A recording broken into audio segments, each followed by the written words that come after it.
산이 높으면 골이 깊은 법. 오늘 우리 증시 상당히 큰 폭으로 하락하면서 많은 이들을 당황케 하고 있습니다. 과연 이 시장을 어떻게 읽어봐야 될까요? 앞으로 시장은 어디로 갈까요? 시장을 읽는 힘을 길러드립니다. 마켓마스터고요.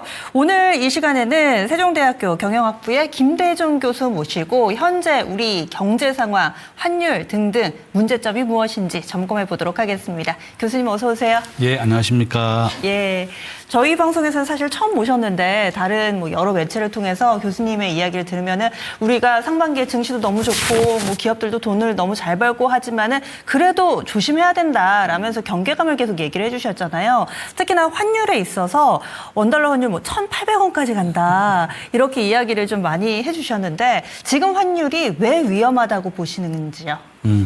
제가 이제 그래프를 하나 가져왔는데 한번 네. 보아주시면 지금 이제 우리나라의 원달러 환율 그래프입니다. 대한민국의 원달러 환율은 86% 확률로 계속 우상향하게 되어 있습니다. 왜냐하면 이제 우리나라의 무역 의존도가 75%로 세계에서 두 번째로 높습니다. 거기에다가 지금 현재 우리나라는 외환보 유고가 4,200억 달러밖에 안 됩니다. 세 번째 이유는 미국의 트럼프 대통령이 한미 통화 스와프를 거절했습니다. 한국에는 통화 스와프를 절대 해주지 않는다 이렇게 된 거죠. 네. 우리 원화가 국제금융에서 결제되는 순위는 한 40위권이다 이렇게 생각하시면 되겠습니다. 워낙 우리나라만 쓰니까요. 예. 통용이 잘 안 된다. 왜냐하면 이제 우리나라가 GDP로는 세계 13위 정도 되고, 그 다음에 이제 제조업은 수출액 기준으로 세계 5위 정도 되지만, 우리 원화가 국제금융에서 결제되는 순위는 거의 꼴찌 수준이다 이렇게 보시면 되겠습니다. 그래서 거기에다가 지금 현재 우리나라 국가 부채 비율 정부는 순수한 국채는 한 52%니까 재정을 확대해도 된다 이렇게 하면서 올해 우리나라 예산 8.2% 늘어났습니다. 거기에다가 전쟁 추경 우리가 지난달에 10만 원씩 받았습니다. 26조 원을 풀었습니다. 그러니까 결론은 우리나라의 돈이 전체 GDP 대비 154%나 풀렸다 이렇게 보시면 되겠고 미국은 71%입니다. 그러니까 우리 대한민국은 미국보다 2배 정도 돈을 많이 풀었다 이렇게 보시면 되겠습니다. 그런데 그 달러는 해외에서 통용이라고도 되지 우리나라는 그것도 아닌데 돈을 너무 많이 풀었다. 그렇죠. 그러니까 이제 우리나라의 물가 인상 우리 이제 경제학자들은 물가가 오르는 것을 이제 인플레이션이라고 부르는데 시중에 돈이 많아지게 되면 사람들은 물건을 사려고 합니다. 근데 물건 가격이 오르거든요. 네. 이것을 바로 인플레이션이라고 부르는 겁니다. 그래서 우리 학자들은 시중에 돈이 많으면 돈의 수량을 좀 줄여야 된다. 이래서 이제 기준금리를 올리면 많은 사람들이 은행에 돈을 예금을 하게 됩니다. 그러면 물가가 잡힌다 이렇게 알려져 있죠. 그래서 미국은 트럼프 대통령 이란 전쟁 때문에 물가가 4% 나왔고 우리나라 지금 보고 있는 게 이제 우리나라 원달러 환율 그래프입니다. 우리나라는 1960년도에 200원에서부터 시작해서 1997년 IMF 때 2,000원, 2008년도에 1,600원을 찍었고 현재 1,500원이다 이렇게 보시면 되겠습니다. 지금 보고 있는 그래프는 한국은행에서 제가 가지고 온 그래프입니다. 한국은행의 이제 홈페이지 들어가면 이렇게 원달러 환율 그래프가 나오는데 우리가 환율이 86% 오른다는 걸 가정하에서 밑으로 빅그램을 치면 연도가 나오는데 저는 이런 추세로 환율이 계속 오르게 되면 올 연말에는 1,600원을 넘을 것이다. 저는 그렇게 보고 있고요. 네. 앞에서 말씀드린 것처럼 저는 정부가 국가 재정을 계속 확대한다면 그 시기는 좀 더 빨라질 것이다. 이렇게 보고 있습니다. 지금 이 그래프입니다. 한번 보시면 굉장히 완만한 속도로 원달러 환율은 계속 우상향하고 있다. 이렇게 보시면 되겠습니다. 지금 현재 이 보고 있는 그래프가 우리 원화가 국제금융에서 몇 위 정도 이용을 하느냐 그 순서인데 우리가 꼴찌다 이렇게 보시면 되겠습니다. 태국이 한 10위 정도 되는데 우리나라는 태국보다도 더 대우를 받지 못한다 이렇게 보시면 되겠고 자, 이 그래프죠. 우리 대한민국이 얼마나 돈을 많이 풀었는가를 보여주고 있는 그래프인데 우리가 154%, 미국이 71%입니다. 그러니까 정부가 재정을 계속 확대하다 보니까 환율 상승도 촉발이 되었고 물가 인상도 되었습니다. 그러니까 한국은행은 지금 기준금리를 올리겠다고 예고하고 있죠. 그렇죠. 정부는 재정을 확대해서 돈을 풀고 있는데 한국은행은 물가가 오르니까 또 기준금리를 올리겠다 이렇게 예고하고 있습니다. 기준금리가 올라가게 되면 주식과 부동산은 내리게 되어 있습니다. 우리가 기준금리와 부동산이나 주식의 상관관계를 분석해 보면 마이너스 0.8 정도 관계가 있습니다. 상관관계가 반대라는 뜻인데요. 은행 이자가 내리게 되면 기업들은 낮은 금리로 대출을 받아서 주식에 투자하고 기업에 투자하고 부동산을 사게 됩니다. 반대로 은행 이자가 올라가게 되면 사람들이 대출도 받지 못하고 은행에 오히려 예금을 하게 되는 겁니다. 바로 이런 이유 때문에 은행 이자가 가장 중요하다 이렇게 보시면 되겠다 이렇게 말씀을 드립니다. 네, 좀 전에 외환보유고가 4,200억 달러라고 얘기를 해주셨는데 그 정도면은 그냥 평이한 수준 아닌가요? 지금 그게 많이 부족한 거예요? 지금 이제 PPT 제가 드린 거 한번 보시면요. 네. 우리나라가 전 세계 주식시장 국가 GDP에서 차지하는 비중은 한 2% 정도 된다 이렇게 보시면 되겠고 오른쪽은 주식시장입니다. 전 세계 주식시장에서 우리 대한민국은 3%까지 크게 급증을 했습니다. 오늘 현재 한국의 시가총액은 한 8천조 원 정도 됩니다. SK 하이닉스 1등, 삼성전자 2등인데 네. 두 기업이 시가총액 거의 2천조로 거의 비슷한 수준이다 이렇게 보시면 되겠습니다. 자, 지금 이거 한번 보시면 제가 이제 매달 한국은행 홈페이지에 들어가서 우리나라의 외환보유고를 연구하고 있습니다. 한번 보시면 우리가 지금 4,200억 달러고 외환보유의 규모로 보면 세계 12위다 이렇게 이제 정부는 얘기하고 있는데요. 홍콩보다 우리나라가 외환보유가 작습니다. 이 홍콩은 도시국가고 굉장히 작은 나라입니다. 보시면 대만, 6위에 있는 대만은 한 6천억 달러 정도 됩니다. 그러니까 우리가 알고 있는 중국과 일본은 기축통화국입니다. 기축통화국이라고 하는 것은 석유를 사올 때 결제할 수 있는 것을 기축통화라고 부르는데 달러화, 유로화, 중국의 위안화, 일본의 엔화 이 4개 나라가 바로 기축통화국이다 이렇게 보시면 되겠습니다. 그러면은 국내의 이 상황은 상당히 좀 좋다. 이 경제 상황은 좋다라고 하는데도 이렇게 원달러 환율이 다른 뭐 태국보다도 못해요, 막 이렇게도 얘기해 주셨고 홍콩보다도 외환보유고가 적어요 얘기해 주셨는데 지금 확실히 다른 신흥국 통화와 비교해 보더라도 원화의 약세는 좀 급격하잖아요. 그런 이유는 어디에 있다고 보시나요? 뭐 가장 큰 이유가 이제 제가 이제 PPT 한번 더 자세하게 좀 네. 가져왔는데 한번 보시면요. 지금 우리가 1997년도 한국이 외환위기를 겪을 때 대만은 끄떡이 없었습니다. 환율 상승의 제일 방어막이 바로 이 외환보유고다 이렇게 보시면 되겠는데요. 스위스, 홍콩, 대만은 보시면 국가 GDP의 100%에서 80%를 비축하고 있습니다. 러시아 지금 현재 우크라이나하고 지금 4년째 전쟁을 하고 있는데요. 국가 GDP는 우리 대한민국과 거의 비슷한 수준입니다. 한 2조 달러가 안 되는데 지금 러시아는 석유를 팔아서 번 돈으로 외환보유액을 8천억 달러까지 비축하고 있습니다. 그러니까 우리나라와 비슷한 GDP를 가진 러시아의 절반 정도밖에 우리가 외환보유고가 없습니다. 바로 이런 이유 때문에 환율이 올라가는 거고 지금 반도체 주가가 올라가는 것은 메모리 반도체가 지금 10배 정도 올랐습니다. 우리가 알고 있는 데이터 센터라든지 인공지능에 사용되는 HBM 반도체를 SK 하이닉스와 삼성전자가 만들어내고 있고 미국 빅테크 기업이라고 하는 우리가 아마존, 테슬라, 애플, 메타 이런 기업들이 데이터 센터를 계속 만들게 되면서 이 메모리 반도체가 부족해진 거예요. 그래서 반도체가 이렇게 올해 SK와 삼성전자가 한 500조 가까이 순이익을 벌 것이다. 이렇게 예고가 되고 있는 겁니다. 네. 바로 이런 이유 때문에 주가가 5배, 10배씩 올랐다. 이렇게 보시면 되겠습니다. 네. 그렇다면은 이렇게 해외 다른 국가와 신흥국 통화 비교해 봤을 때도 우리 원화가 약한 이유까지 알아봤는데 그렇다면은 이 원달러 환율은 추세적으로 오른다라고 얘기를 해 주셨잖아요. 그럼 앞으로 환율 뭐 연말에 1,600원 얘기를 해 주셨는데 그럼 그 이후에도 꾸준히 우상향할 걸로 보시는 거세요? 그렇죠. 제가 앞에서 말씀드린 것처럼 원달러 환율은 우상향 그래프다. 이렇게 말씀드렸거든요. 네. 그러니까 이제 우리가 수출과 수입으로 먹고 사는 나라 중에 우리가 두 번째로 높습니다. 우리가 무역 의존도라고 부르는데 우리 대한민국은 무역 의존도가 세계 2위.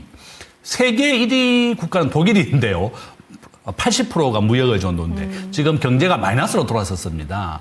중국에 과도하게 의존을 하다가 중국의 시진핑 주석이 30년 집권을 시작하면서 시장 경제에서 계획 경제로 돌아섰고 네. 개방된 경제가 폐쇄 경제로 돌아서게 되면서 중국 경제가 굉장히 어려워졌습니다. 그러면서 독일은 현재 마이너스 경제 성장률이고 우리 대한민국은 무역 의존도는 두 번째지만 우리가 이제 중국에 수출하는 게 한국 전체 수출의 3분의 1을 중국과 홍콩에 의존하고 있고 20%란 미국, 6%가 일본이에요. 바로 이런 이유다. 그래서 저는 환율은 계속 86% 확률로 우상향한다. 이렇게 보시면 되겠습니다. 네. 그렇다면은 원달러 환율 1,600원도 아득하고 사실 1,500원인 지금 상황도 적응이 안 되는데 1,600원에다가 그 이상까지도 계속해서 오른다. 그러면은 이 외환 위기는 불가피한 거 아니에요, 교수님? 다행히 이제 우리가 97년도와 차이점이라고 하는 것은 그 당시에는 우리 개인과 기업이 달러를 보유하거나 미국 주식을 산다는 게 굉장히 어려웠지만 지금 우리나라 기업과 개인이 가지고 있는 달러가 1조 달러가 넘습니다. 그것이 오히려 우리나라 외환 위기를 방어 장치를 하고 있다. 서학개미가 오히려 우리 큰 역할을 하고 있다고 저는 보고 있습니다. 지금 삼성전자와 하이닉스가 반도체를 수출하고 달러가 들어오게 되면 원화로 환전하지 않습니다. 정부는 빨리 환전을 하라고 얘기하고 있지만 작년 말 기준으로 외국인들이 한국에 직접 투자로 유입된 것보다 우리나라 기업에 유출된 게 한 2배 정도 많아요. 왜냐하면 지금 대학생 취업률이 44%입니다. 우리나라 지금 청년 취업률 15세에서 29세까지를 우리가 청년 취업률이라고 부르는데 정확하게는 43.6%입니다. 그러니까 우리가 대학을 졸업하고도 청년들이 절반도 취업을 못하는 게 현재의 상황이고 저는 정부가 좀 더 기업하기 좋은 나라를 만들어줘야 된다. 우리나라 기업들이 해외로 공장을 옮기지 않도록 정말 기업하기 좋은 나라를 만들어줘야 되고 4차 산업혁명 대한민국은 우버라든지 타다라든지 이런 신산업이 다 금지되어 있습니다. 우리가 이제 길에 다니는 우버를 보고 우리 대학생들이 교수님 우버가 길에 다니는데 이렇게 얘기하는 거예요. 진정한 우버는 자기 집에 있는 자가용을 가지고 택시 영업을 하는 게 우버인데요. 우리나라는 외국인들이 너무나 불편하기 때문에 기존 택시에다가 우버 간판을 다 붙여준 겁니다. 그래서 기존 택시가 우버의 역할을 하고 있는 것이 우리나라의 현실이고 다른 나라는 제가 출장을 가면 해외로 다 우버 탑니다. 비용이 50% 절감이 되어 있고 우리가 카카오하고 똑같이 가고 내리는데 말 한마디 하지 않고 자동 결제가 됩니다. 우리나라는 지금 금지되어 있습니다. 그래서 저는 우리 대한민국이 정말 이런 4차 산업혁명을 전격적으로 허용을 해준다면 한 50만 개 일자리가 생길 것이고 우리 대한민국이 네. 정말 더 성장할 것이다. 현재 우리나라 법인세 세계 평균이 21%인데 한국은 26%입니다. 4차 산업혁명도 다 금지되어 있습니다. 바로 이런 이유 때문에 외국인들이 한국에 투자로 들어오는 것보다 우리나라 기업 유출이 좀 더 많다. 그래서 제가 국회나 정부에 이제 가면 항상 그런 얘기가 말로만 이제 기업하기 좋은 나라를 만들겠다고 하지 말고 세계 평균 정도로만 해라. 지금 뭐 노란봉투법 뭐 여러 가지 친노동적인 정책 때문에 굉장히 문제가 많이 있습니다. 그래서 저는 노사 간의 균형을 좀 맞추고 네. 법인세도 세계 21%가 평균이니까 평균으로 좀 낮추고 정말 기업을 우대한다면 우리나라 주식시장을 위해서도 기업의 이익이 증가하고 더 나은 겁니다.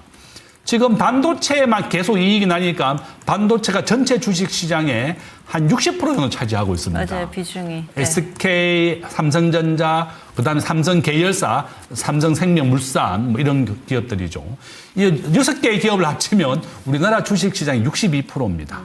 저는 이렇게 유통업이라든지 건설업이라든지 우리나라 국내 경기와 관련 많은 기업을 위해서는 정말 기업을 우대하는 정책을 네. 정부가 빨리 좀 만들어 달라 이렇게 부탁을 네. 드립니다. 그래서 장기적으로는 우리 경제가 계속해서 가기 위해서는 기업하기 좋은 나라, 그러기 위해서 지금 솔루션까지 알려주셨어요. 법인세 낮추고 규제를 조금은 완화해주고 이런 부분들이 좀 필요하다 얘기를 해주시는데 이 기업하기 좋은 나라보다 지금 아무래도 뭐 서민경제 이런 부분들을 현재 정부에서는 강조를 하다 보니까 최근에도 2차 추경 얘기 나오잖아요. 그럼 만약에 2차 추경이 현실화되고 좀 더 속도를 낸다면 원달러 환율은 더 빠르게 올라갈 거다 이렇게 보세요? 당연히 그렇죠.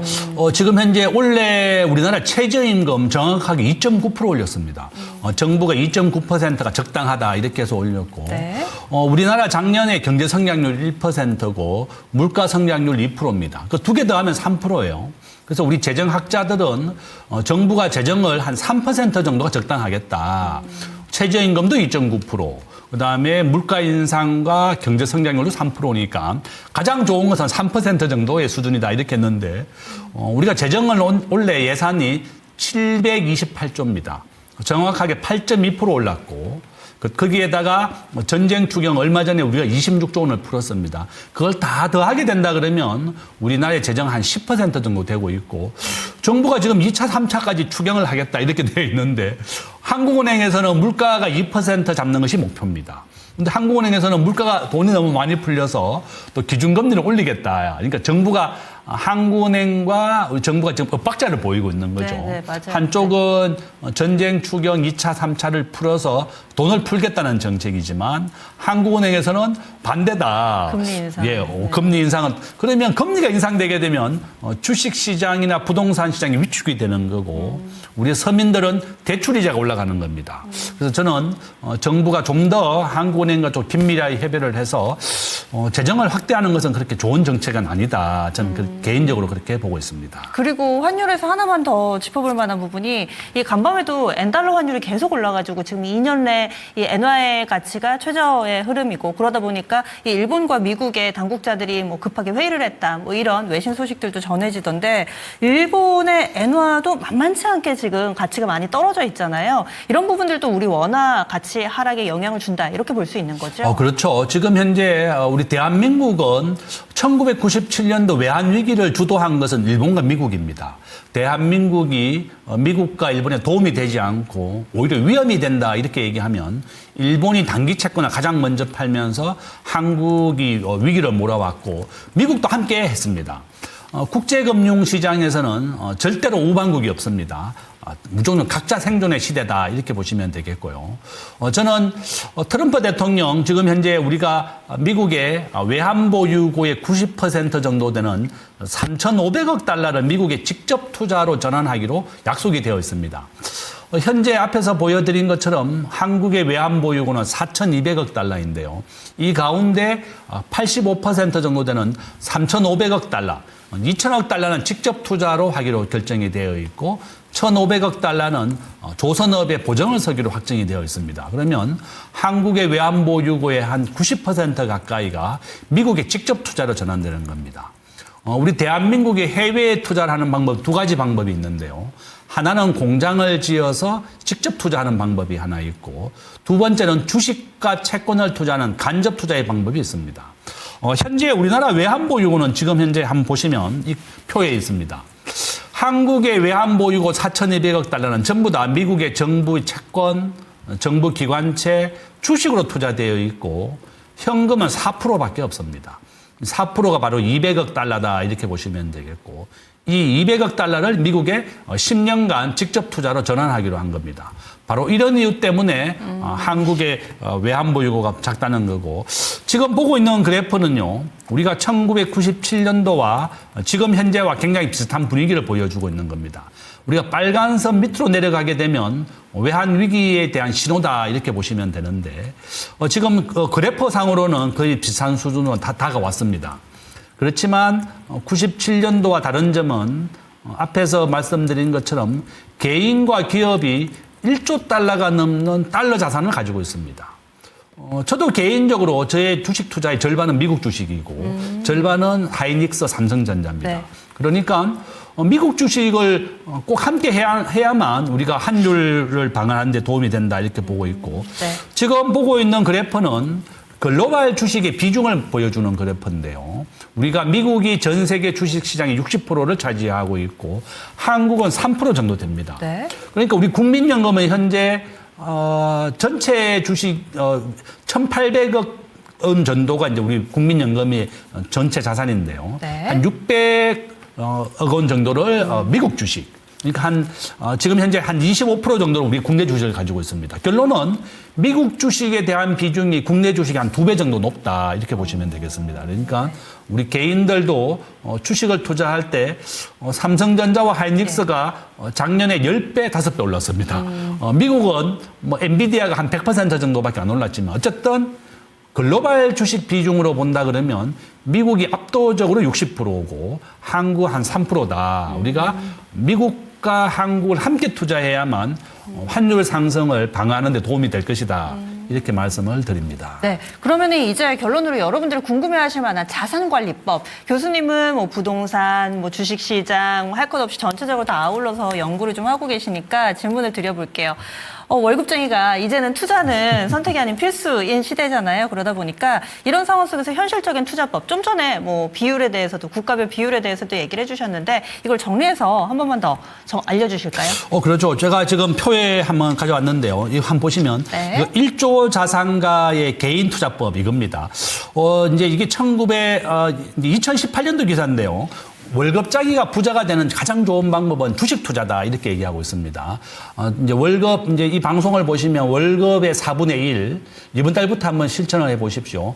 한국의 시가총액 1등은 하이닉스, 그다음에 2등은 삼성전자입니다. 또한 단순하고 가장 큰 원칙은 시가총액 1등에 투자하는 겁니다. 그러니까 지금 삼성전자와 하이닉스가 둘 다 번갈아 가면서 1등을 하고 있습니다. 지금도 오늘. 삼성전자예요. 엎치락뒤치락. 뭐 헷갈린다면 네. 둘 다 아주 좋습니다. 그다음에 네.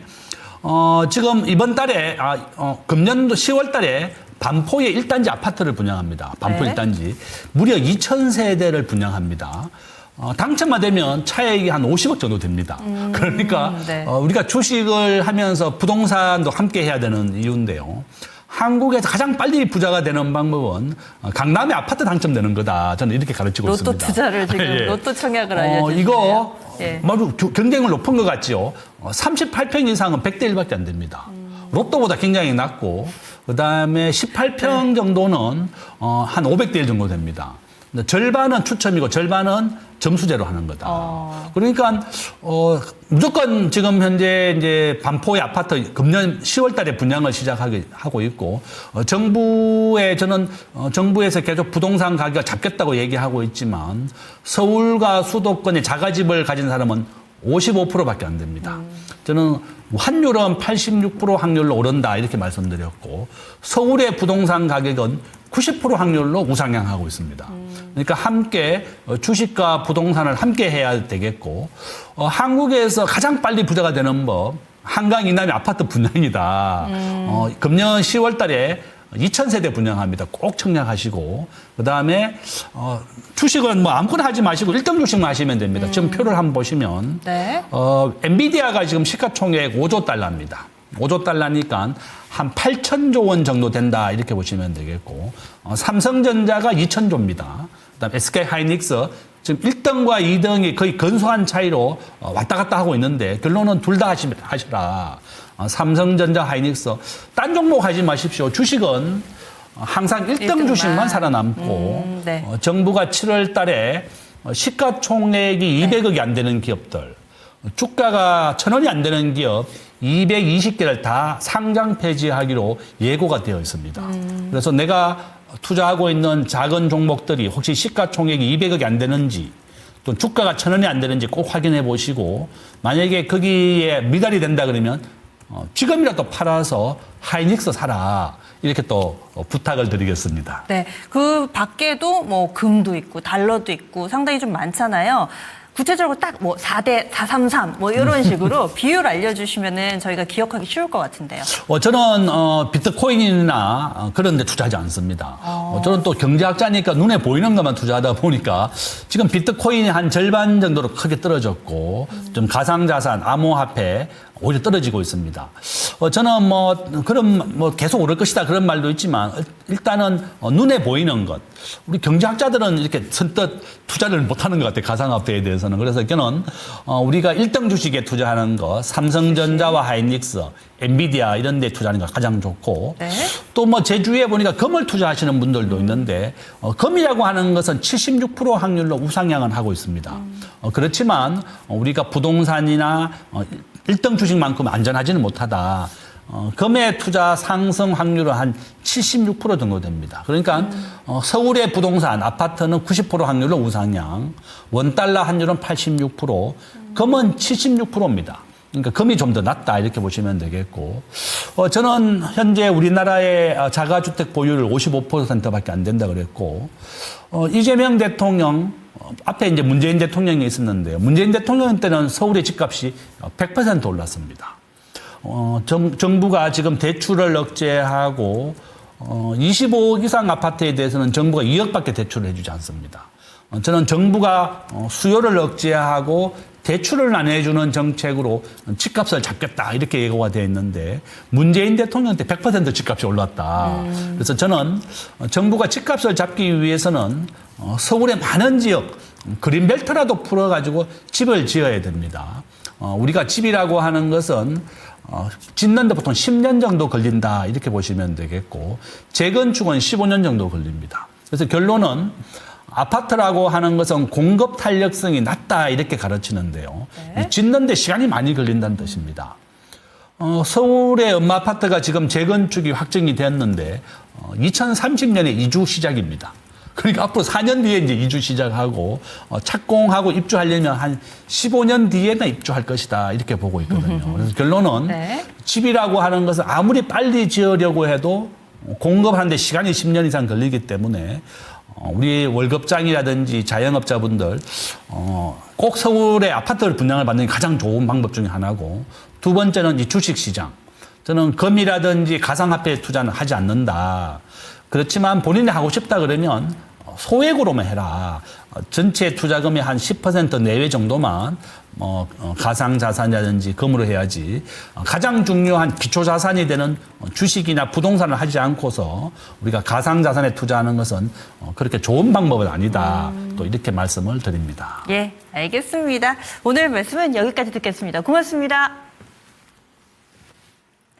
네, 현재 유가증권 시장이 7.59% 하락 중입니다. 그래서 아마도 아래쪽으로 서킷 브레이커도 조금씩 준비를 해주셔야 되는 그런 상황이어서요. 우리 증시 그동안에는 상당히 장밋빛 전망 일변도였습니다. 하지만 시선을 돌려서 냉정하게 너무 오르지는 않았는지, 이 주식시장 외에 환율이라든지 거시경제 등등 우리가 체크해볼 만한 부분은 없는지, 이렇게 마켓마스터 오늘은 김대중 교수님 모시고 이야기를 자세하게 나눠봤습니다. 도움되셨기를 바라고요. 지금까지 다양한 투자 판단에 대한 도움 말씀드렸습니다. 종목의 상승 하락을 보장하지는 않습니다. 함께해 주신 여러분 고맙습니다.